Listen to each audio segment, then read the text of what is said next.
Yang tamat SD kita terpaksa nganggur, Bu Ningsih. Nganggur 1 tahun. Tidak sekolah. Tidak sekolah. Tidak sekolah. Ya kerja kita ke sawah, ke ladang, bikin ladang cabai. Kita termotivasi oleh teman-teman kakak-kakak yang pulang dari pesantren setiap Lebaran. Mereka pakai peci dengan rapi, mereka datang.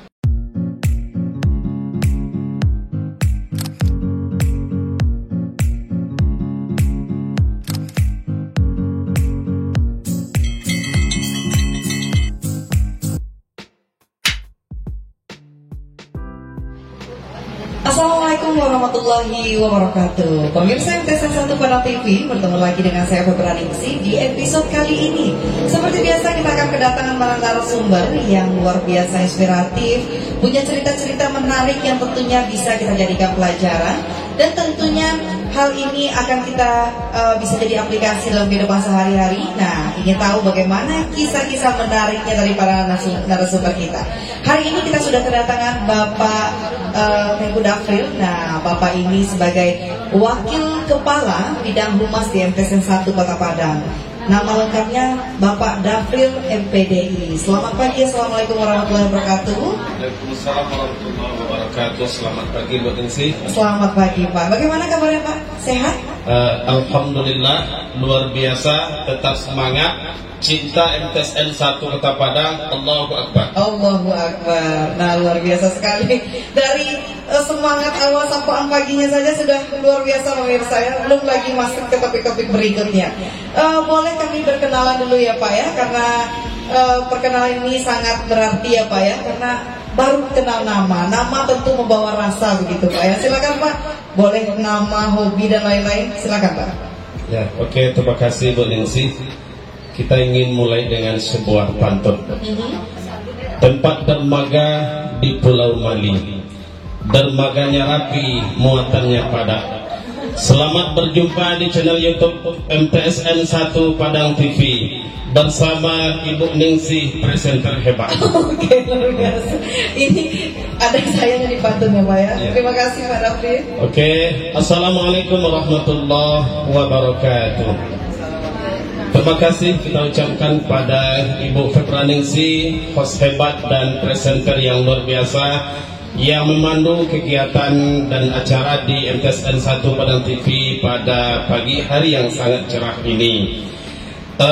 Perkenalkan, nama Dafril Tuanku Bandaro, MPDI. Dilahirkan di sebuah dusun yang sangat terisolir. Terisolirnya jangankan mobil, jangankan motor, sepeda pun tidak ada waktu itu. Tepatnya di bawah Paruh, Dusun Pantian, waktu itu Nagari Kajai dan masuk ke Kabupaten Solo. Tahun 1991 Nagari Kajai itu diambil dan masuk ke kota Sawah Lunto. Nah, makanya sekarang kita lebih kenal dan lebih kenal disebut itu kampungnya Sawah Lunto. Nah, Sawah Lunto ini tidak bisa disebut Sawah Lunta. Oke, tidak Sawah Lunta. Kadang orang kampung kita pergi ke pasar, dia bertanya berapa kilo dari Sika ke Sawah Lunta. Kita terlahir dari keluarga yang paling termiskin di kampung itu. Bukan miskin tapi paling termiskin. Seperti apa Pak? Ya, tinggal di rumah yang atapnya hijau, kemudian lantainya pelupuh, dindingnya juga pelupuh, kemudian juga hampir reok lagi. Kita anak ketujuh dari 7 bersaudara. Saat kita dikandung oleh ibu, itu sebelumnya ayah sudah beristri 2. Dan saat kita terlahir, itu ayah sudah meninggalkan ibu. Ketika kita lahir tidak disaksikan oleh seorang ayah. Dan yang luar biasanya Bu Ningsih, itu mengasih tahu ayah itu dengan cara awaknya pupik tanduk. Ada dulu seruling dibuat dari tanduk kerbau. Itu ditiup sekuat-kuatnya, lalu sampai suaranya ke rumah ayah, ke rumah istrinya yang kedua, itu tanda mengasih tahu bahwa kita sudah lahir. Memang seperti itu caranya di dulu? Bukan, khusus untuk kita saja. Oke, kenapa ayah bisa tahu tentang itu Pak, kodenya? Iya, karena hampir satu-satunya yang punya itu cuman di rumah, dan mungkin juga ibu ini ngasih kode sebelumnya ke ayah. Karena kalau disampaikan langsung ada orang yang datang ke sana, takutnya nanti istri keduanya tidak respon. Oke. Kemudian kita masuk SD, mulai dari kelas 2 SD kita udah mandiri. Karena kelas 2 SD ibu telah meninggal. Mandirinya luar biasanya, cari belanja dengan main kelereng, dengan jualan pepaya, bawa kelapa ke sekolah, lalu dibeli oleh guru, itu belanja. Dan itu pun hanya kadang 1 kali sebulan. Padahal biasanya setiap Jumat teman-teman lagi berbelanja, sementara karena kita tidak ada uang, kita sembunyi di belakang sekolah agar nggak terlihat betapa teman-teman menikmati makanan yang dia makan. Kelas 2 SD tidak ada lagi orang tua yang mengawasi. Lalu tinggal bersama siapa pada saat itu? Tinggal sama nenek, dan nenek ini juga tidak nenek kandung karena nenek kandung sudah lama meninggal. Tinggal sama nenek yang famili atau beradik kakak dengan nenek juga, tetapi istilahnya satu ibu gitu, tapi tidak satu ayah. Okay. Nah, kemudian tamat SD kita terpaksa nganggur kondisi. Nganggur 1 tahun. Tidak sekolah. Tidak sekolah. Tidak sekolah. Ya, kerja kita ke sawah, ke ladang, bikin ladang cabai, dan luar biasanya kita pernah menjaga padi di malam hari karena agar tidak dimakan babi. Itu di dalam di sebuah tempat yang sangat sepi dan sunyi, hanya 1 orang saja di malam hari. Kita badannya juga kecil, dan luar biasanya ketika itu juga tidak ada lampu. Kalaupun dihidupkan lampu itu padam oleh angin. Ya, kita pakai lampu senter. Lampu senter itu pun baterainya udah hampir habis. Di usia baru tamat SD. Ya, di usia tamat SD. Jadi 1 tahun kita nganggur, tidak ada sekolah. Lalu kita termotivasi oleh teman-teman kakak-kakak yang pulang dari pesantren setiap lebaran. Mereka pakai peci dengan rapi, mereka datang. Akhirnya kita termotivasi untuk pergi juga ke pesantren. Nah, modal 1 tahun kita ke sawah, ada padinya sebanyak 4 karung. Kita yang panen sendiri, kita yang angin sendiri, kita yang bawa ke rumah sendiri, lalu kita juga yang antar ke heler. Kemudian modal itu kita jadikan beras, sebagiannya kita jual jadikan uang, yang lainnya kita bawa untuk bekal nanti di pesantren. Diantar oleh mama ke pesantren, itu jalan kaki sekitar sejauh 30 kilo.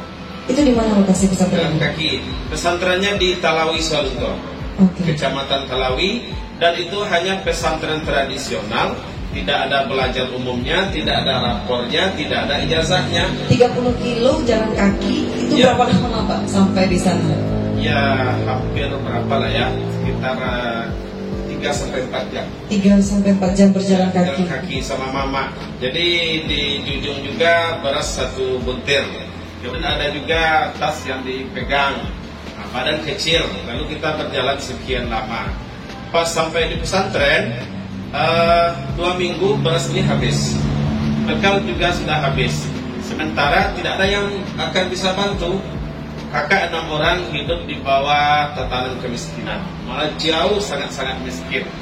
Nah, kita harus melewati waktu-waktu, kita harus minta sedekah setiap hari Kamis, diizinkan oleh guru pesantren, minta sedekah ke rumah-rumah. Jadi ya selama 3,5 tahun.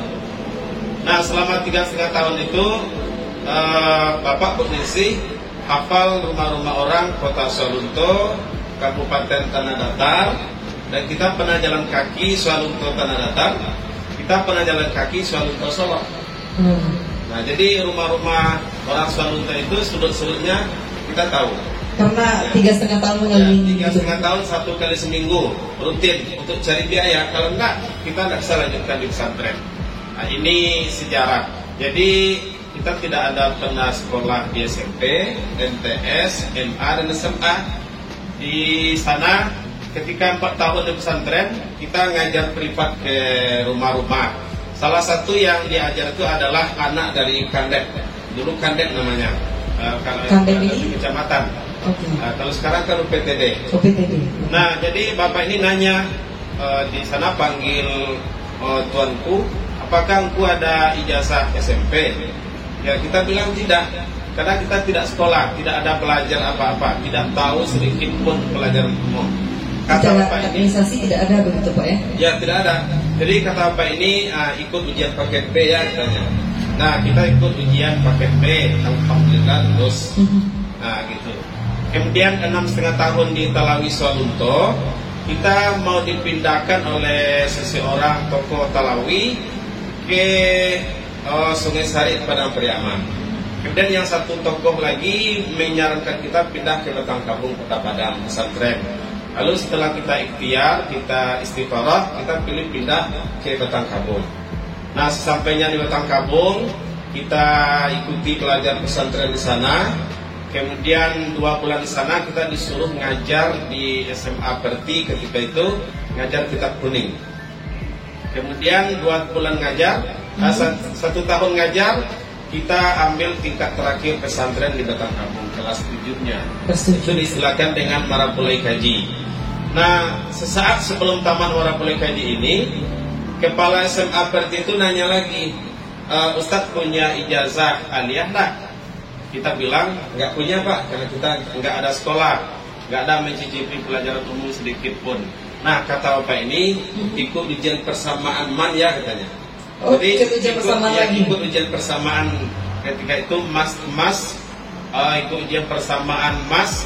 Kemudian ujiannya di MAN 3 sekarang, MAN 3 Kota Padang. Alhamdulillah juga lulus. Nah setelah itu tidak lama belum keluar ijazah ini, Bapak Profesor Dusti Samad yang pembina di pesantren Batangkabung, dia buka lokal jauh STIT Pariaman. STIT itu Sekolah Tinggi Ilmu Tarbiyah Syekh Burhanuddin Pariaman. Dibuka di Batangkabung, kita kuliah sore, kita ngajar pagi, kuliah itu pun cuma 3 kali seminggu. Urusan ke Padang Pariaman itu urusan ujian negara, waktu itu pakai ujian negara UTC.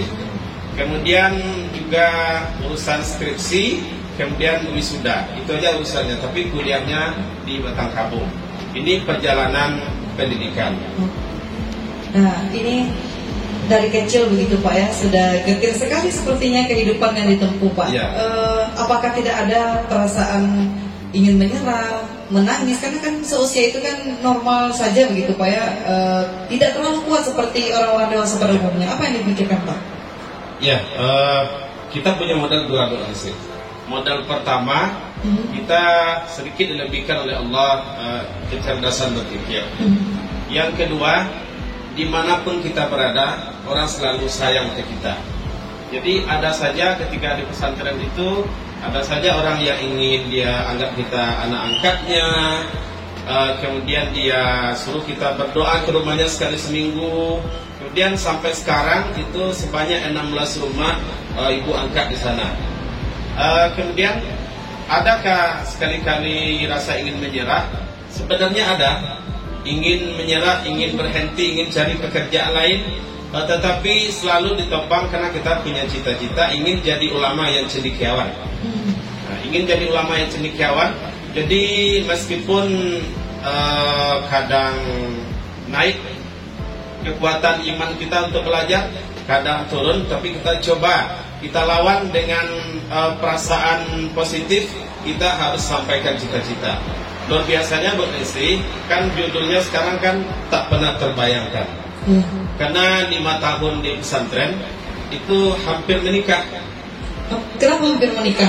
Kenapa hampir begitu? Ya, hampir menikah.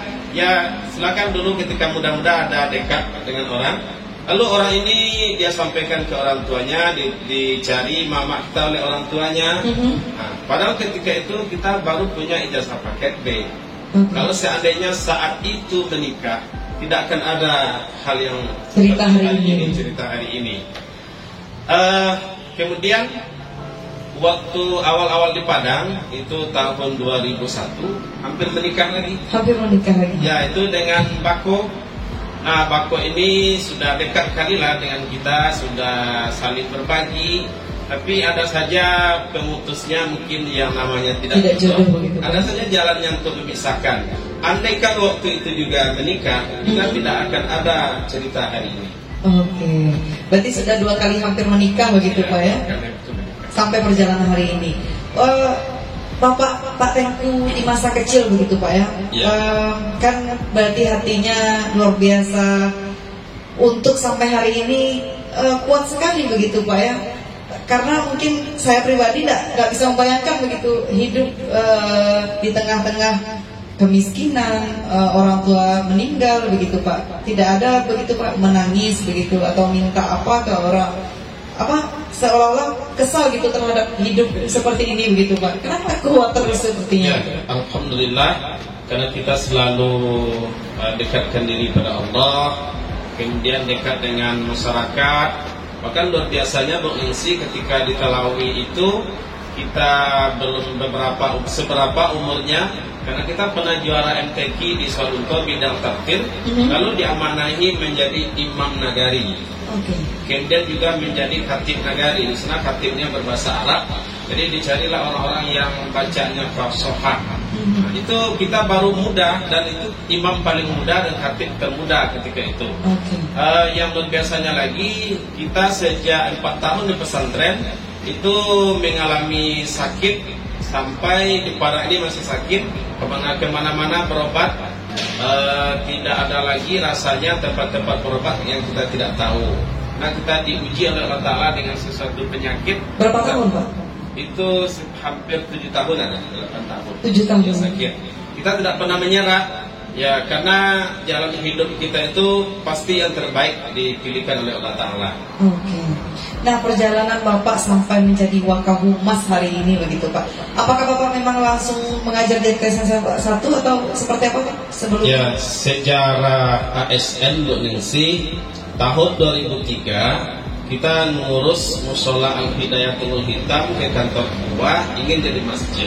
Jadi awal pertama datang di kantor KUA, kata Pak KUA baru sekali itu ketemu, Ustadz bisa jadi penyuluh honorer ya katanya.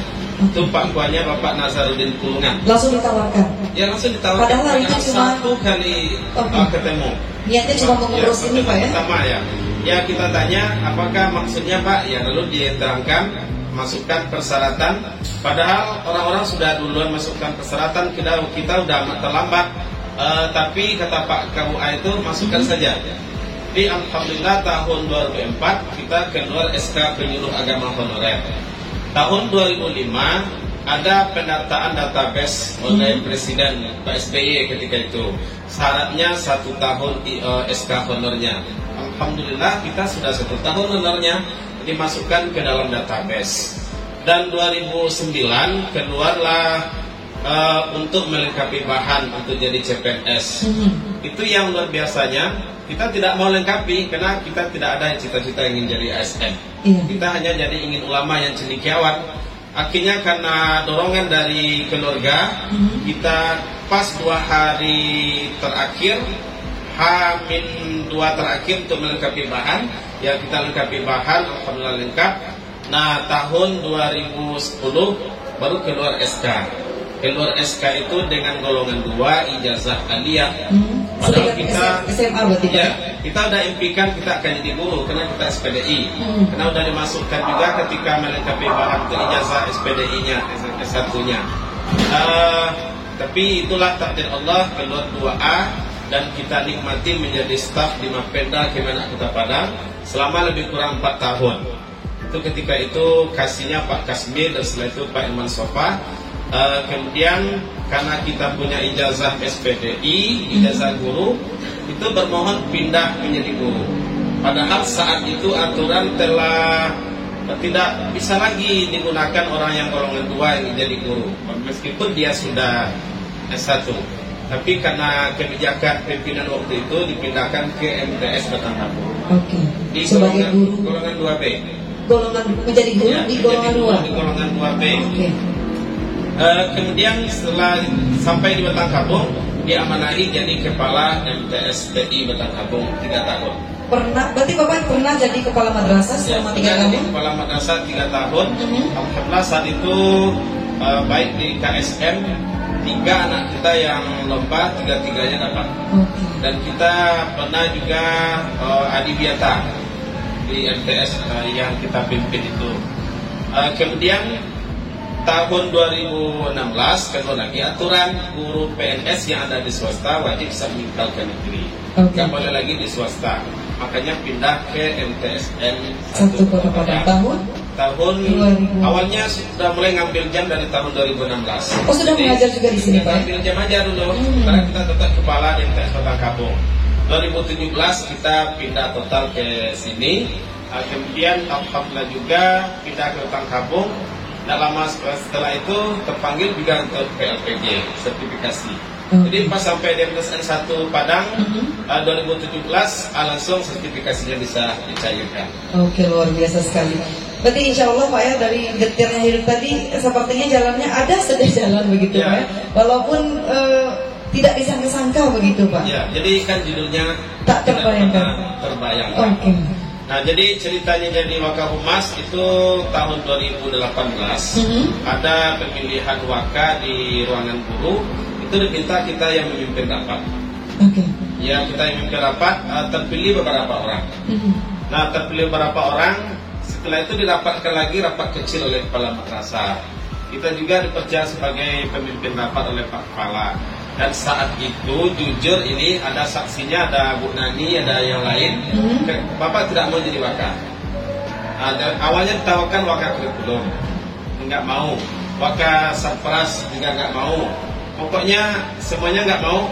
Ketika itu karena harus diambil salah satu, kata Bapak kita jadi pembina OSIM saja. Kalau memang ini harus dipegang salah satu. Amanahnya begitu. Ya, amanahnya. Tapi waktu itu sudah lama rapatnya, nggak selesai.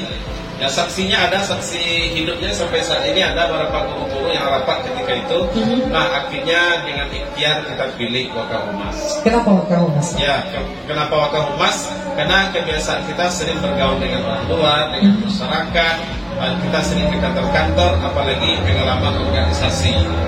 Ya, pengalaman organisasi sampai saat ini kita sudah punya organisasi sebanyak 21 organisasi. 21 organisasi. Mana menjadi ketua gerakan pemuda Ka'bah Kota Solo. Jadi Bu Ningsi 13 kali ke Jakarta, hanya 1 kali yang ongkos sendiri karena wisuda S2. Tapi yang lainnya ongkosnya karena organisasi. Karena organisasi luar biasa.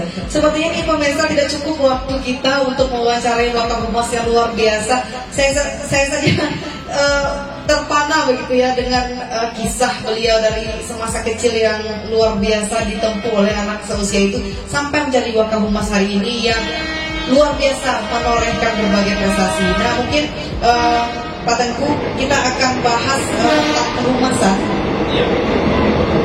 Kita bahas tentang kehumasan ini di lain waktu ya Pak ya, karena memang tidak cukup, karena memang akan banyak pertanyaan-pertanyaan yang kita munculkan seputar kehumasan dan beberapa deretan prestasi MTSN 1 Kota Padang. Kami ucapkan terima kasih Bapak Tengku Dafri MPDI telah menjadi narasumber pada hari ini. Luar biasa, semoga kisah ini menginspirasi kita dan menguatkan ini Pak, menguatkan yang sedang jatuh imannya, yang sedang jatuh mungkin merasa dalam trauma dalam hidup Pak ya.